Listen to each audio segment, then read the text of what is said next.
What's up, sons? It's Blind Rod with Savitech once again, and I have yet another mining video. Today we're going to be talking about how to mine Ethereum on Windows 10 for the year 2021. Start the new year off right and start earning some Ethereum with that computer hardware you have laying around. While it's not gaming or in production, you might as well make some money, right? Without further ado, let's get into it. First things first, you're going to want to download Brave. Not really. You can use any Chromium-based browser. This includes Microsoft Edge, Brave, of course, and then, of course, Chrome. Now, here's the thing. Brave is built on the blockchain. You can also earn BAT token while using Brave, and then you can use that token to trade out for some real-world money. Pretty awesome deal there. I highly recommend it, and its privacy tools are great, including options to access Tor straight through the browser and so on and so forth. Anyways, link will be down in the description. Check it out. It does work with all of your Chrome plugins, and the plugin we're going to be taking a look at today is going to be MetaMask. So every miner needs a wallet to store their currency. The reason I recommend MetaMask or mining to MetaMask right now is because once you get a payout, you will essentially want to go ahead and start utilizing the Ethereum that you have to make even more money. You can do this in MetaMask and Uniswap very easily. So I think it's a good step. And when you guys are ready to start learning about Uniswap and adding liquidity to tokens, let me know in the comment section below. The first thing you're going to do is just go to metamask.io and click the install MetaMask for Chrome. Alternatively, you can go straight to the MetaMask plugin page in the Chrome web store. Once there, you're going to click the Add to Brave button, or Add to Chrome if you're in Chrome, or Add to Edge if you're in Edge, and click Add Extension. Once the extension is installed, it will take you to a Get Started page. At this point, you're going to click Get Started. We're going to be creating a new wallet, so click Create a Wallet, Agree, and then choose an easy password. Just kidding. Choose a difficult password. I recommend for creating passwords using a password manager. This could be anything from Kaspersky to LastPass or Dashlane. I have no preference. I currently use Kaspersky because it's built into my suite. So if you're interested in that, let me know in the comments section below. Once done, you're going to click I have read and agree to the terms of use. One more thing that you could use, which I will show you, is random.org. At random.org, you can scroll down to the password generator, make sure that you have at least 8 characters for MetaMask, and click Get Passwords. At this point, you'll be presented with a list of passwords, and this is an easy way and a free open source way without downloading any other software to generate random passwords. Next, we're going to click Create.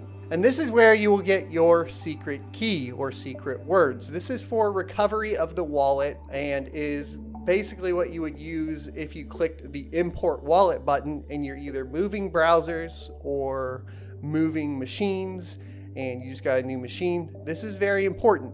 A, you don't want to share this with anybody, and B, you don't want to lose it. Now that makes this pretty difficult. There are plenty of ways to go ahead and secure this information, and we'll go over 3 of them right now. But first, you're going to want to go ahead and Control-C it and put it in a notepad, or what I would recommend also is just writing it down on a piece of paper to continue setup. Now that we have it in a notepad, you need to decide where to keep it. If you want to keep it on the computer, I would recommend using something like an external USB drive that you encrypt with basically the built-in Windows 10 BitLocker option to go ahead and encrypt the information. Another option is using Nord Locker, which has been pretty helpful when moving between machines for me. It is basically an encrypted cloud storage service and works pretty well, and there's a free option that gives you 3 gigabytes, which is usually enough to store keys, or at least store keys temporarily. For the ultimate security, you really want to write this down and put it in a fireproof safe. safe or somewhere where you wouldn't lose it. And that's because anytime your key is on the internet or touching the internet in any form or fashion, there is always a possibility of getting hacked. One of the things that you will notice with MetaMask that they do here is when you're recovering, you don't actually type the words out. The reasoning for this is to prevent people from gaining your information through software known as keyloggers. So to confirm the secret backup, you'll see we actually just click the buttons for the words. So we have river, and you want to do it in order: cupboard, knock, certain, hope, loud, melt, vehicle, cash, boss, head, and silver. So now that we've put them all in order, we're going to click confirm, and we can start using the MetaMask wallet. As I discussed earlier, token swapping is here, so you can swap directly in the MetaMask wallet, which makes it super duper easy. And this is all what people are starting to refer to as DeFi with Uniswap. DeFi stands for decentralized finance, and it's just an additional way for miners to essentially make money off of the coins that they've mined. That's why I recommend using MetaMask. Your other options for wallets include exchanges. However, it's recommended you never mine to an exchange, as well as paper wallets and hardware wallets. All of those options are great, but for beginners, I think MetaMask is the way to go. So now that we have this, we're going to go ahead and click our account and copy it to clipboard and paste it in that notepad. That way we know this is the recovery key for this wallet.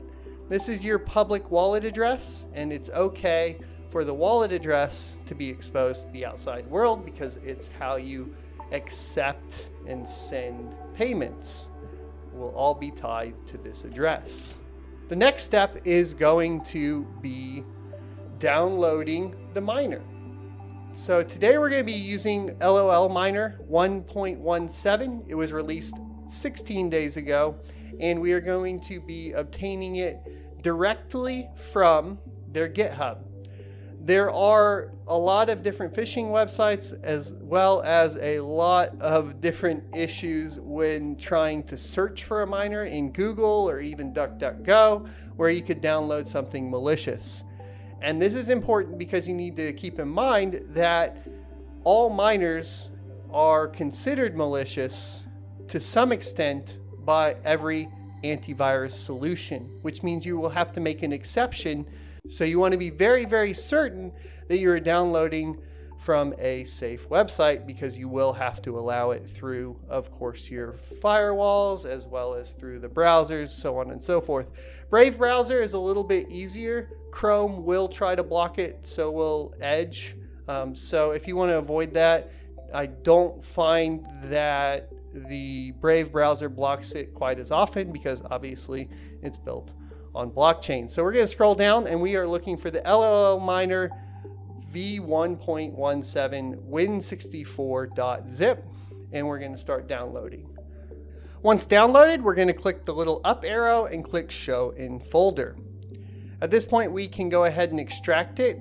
I would recommend putting it somewhere that you want to access it from. I personally usually put it on a secondary drive called games under my miners folder, but for today we're just going to extract it in the downloads folder. So you will right click and say extract all if you're using the built-in Windows 10 decompression tool, or you can use 7-zip or WinRAR. It's all up to you. If you are using 7-zip or WinRAR, I assume that you already know how that functions. So we're going to click extract all and then extract. At this point, we will have all the files to start mining. There are some pre-configured batch files here, and they are preceded by .bat. If you do not see the .bat or the .text, these are known as file extensions, and you will need to go into your folder options to be able to see them, and this will be important later on. So what you'll want to do is go down to your Cortana search bar and search for File Explorer Options. Once you have that, you'll click the View tab, And then down here, you want to uncheck the box for hide extensions for known file types. Because essentially, if we have it like that, this is probably what it looks like if you haven't already done this before. And yeah, I know. And there's my antivirus. So you see here that we basically have no file extensions. So if we wanted to create our own batch file, it would be a little bit more difficult. This just makes it clear. Uncheck it, click apply, and then you should see all of your file extensions. So now that we have our batch files, we need to go ahead and obtain the rest of the information to configure the files. We'll be doing that by heading over to our favorite mining pool, ethermine.org. The mining pool is up to you. There are many different options, and depending on your region, you may want to choose one that is closer to you. That being said, Ethermine is most popular in the US, but does have international options as well. And then, of course, in China, you have things like Sparkpool, which would be the next largest one. And we will go over specific pools and maybe do pool reviews later on. If you're interested, let me know once again in the comment section below. So at this point, you'll just want to click the little menu button up in the top left and click the Start Mining option. And here is where you are going to find your mining server. They have options for Asia, Europe, US East, US West, and then of course the ports. You have your SSL port, your Stratum ports, and alt Stratum ports right here. We're going to be basically just modifying a pre-configured batch file from the miner that we downloaded. So we're going to go back to our file explorer. We are going to find the one that says mine ETH, and this is something we also need to talk about. Okay, so like I said, this is something we need to talk about. Your performance is going to be better on cards with over 4 gigabytes of video memory when using typically just the standard mine ETH. However, if you have a card that only has 4 gigs of video memory, you're going to want to play with the mine_ETH_4G batch file. Now, I am working on getting a 4 gig card to test with, and unfortunately the one that I thought I had was actually one of those reference RX 580s that you could flash and get the 8 gig version of. So guess what? It did have 8 gigs of VRAM on that particular card, so I don't actually have a true 4 gigabyte card to test with. So for today, we're just going to be going over the standard basic setup for mining with cards with over 4 gigs, and we'll do a how-to later on the rest. You'll want to right-click the batch file and click Edit, and this is where Windows is going to protect your PC. So you'll have to click More Info and click Run Anyway. This is why we spoke about the importance of downloading it from the official GitHub as opposed to other sources, because you are going to have to add an exception to Windows. So we're going to click Run Anyway, and then here is our configuration file. As you can see, we have our set pool, and this is where we input the information from Ethermine. For us today, we're going to be using US1. So you'll go over to the pool, click Control-C, highlight the pool, and do Control-V. Then we will want to grab the port 4444, Control-C, and put that in the port, and it'll come right after the colon here. Make sure the colon is still there. And then we have our wallet address. Going back to our public wallet address, over here, we're going to highlight it and do Control-C, and then come back over here and do Control-V. Now we have our wallet address and the pool set. We're going to click File and Save. Once we've done that, we can go back to the folder and double click the batch file to start the miner.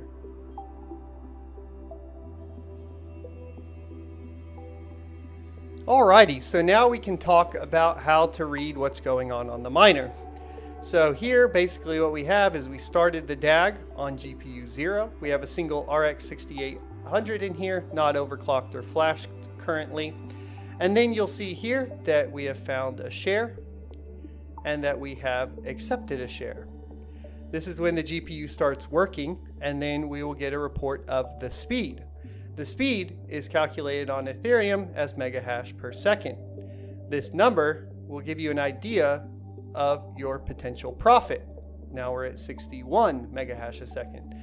To calculate profit, you can go back to a web browser and use a site called What to Mine. So in the case of this one, we are at 61 megahash.